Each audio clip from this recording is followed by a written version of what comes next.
कांग्रेस आज कन्याकुमारी में एक मेगा रैली से अपनी 3,570 किलोमीटर लंबी भारत जोड़ो यात्रा शुरू करेगी।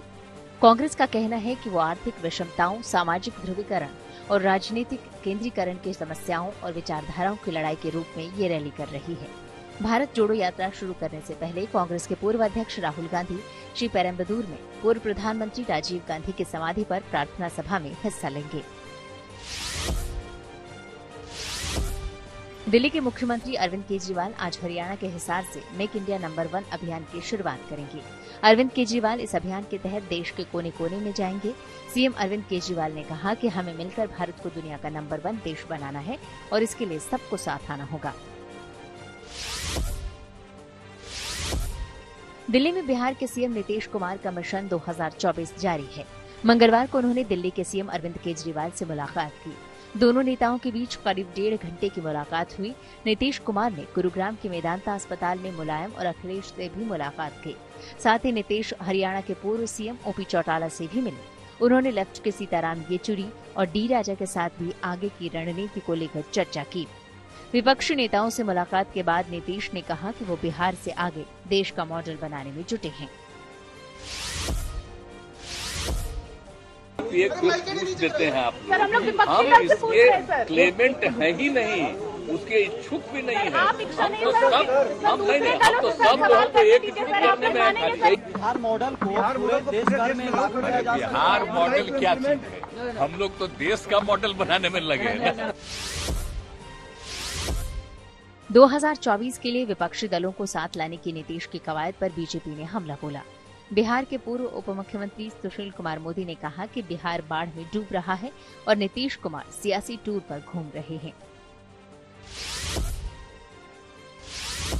बिहार बाढ़ में डूब रहा है और मुख्यमंत्री पॉलिटिकल तीर्थ यात्रा पर निकले हैं। इसको पॉलिटिकल टूरिज्म कह सकते हैं, राजनीतिक पर्यटन पर। इसके पहले केसीआर भी 6 राज्यों की यात्रा कर चुके हैं। ममता बनर्जी भी दिल्ली कई बार कर कैंप कर चुकी हैं। अब नीतीश जी भी आए हैं। तो चुनाव का मौसम है, चुनाव नजदीक आ रहा है लोकसभा का। तो सारे दल जो हैं वो पॉलिटिकल पर्यटन पर, टूरिज्म पर निकले हैं। मिशन 2024 के लिए बीजेपी ने तैयारी शुरू कर दी है। पार्टी दफ्तर में अध्यक्ष जेपी नड्डा और गृह मंत्री अमित शाह ने सरकार के मंत्रियों से मुलाकात की। मंत्रियों ने अमित शाह और जेपी नड्डा को जानकारी दी कि उन्हें जो हारी हुई लोकसभा सीटों की जिम्मेदारी दी गई थी उसमें कितना काम हुआ। बीजेपी ने एक पोर्टल बनाया है जिसमें सभी मंत्रियों को जानकारी डालनी है। मंत्रियों ने उस पोर्टल में डाला है कि विजिट के दौरान उन्हें क्या क्या देखने को मिला।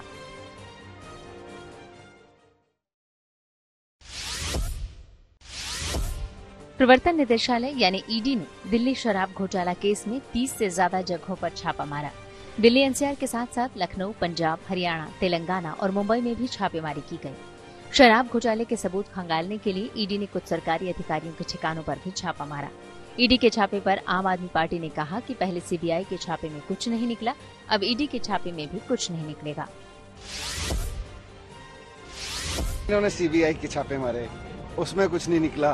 अब ईडी के छापे मार लेंगे, उसमें भी कुछ नहीं निकलेगा। पूरी कोशिश ये है कि बस किसी तरह से जो देश में शिक्षा का माहौल बना, अरविंद केजरीवाल जी काम कर रहे हैं, उसको रोक दिया जाए, उसको किसी तरह से आगे बढ़ने से रोका जाए। लेकिन ये रोक नहीं पाएंगे। ये सीबीआई यूज कर लें, ईडी यूज कर लें, हर चीज यूज कर लें, लेकिन शिक्षा के काम को रोक नहीं पाएंगे, ये हमारी गारंटी है।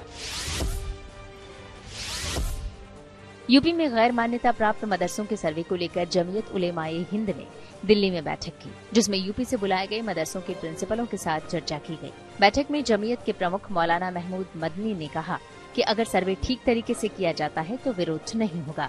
जमीयत की बैठक में कहा गया कि मदरसों को शक की नजर से देखा जाता है। उधर यूपी में अल्पसंख्यक मामलों के मंत्री दानिश अहमद अंसारी ने कहा कि मदरसों का सर्वे उनको मेन स्ट्रीम में जोड़ने और बेहतर बनाने के लिए किया जा रहा है।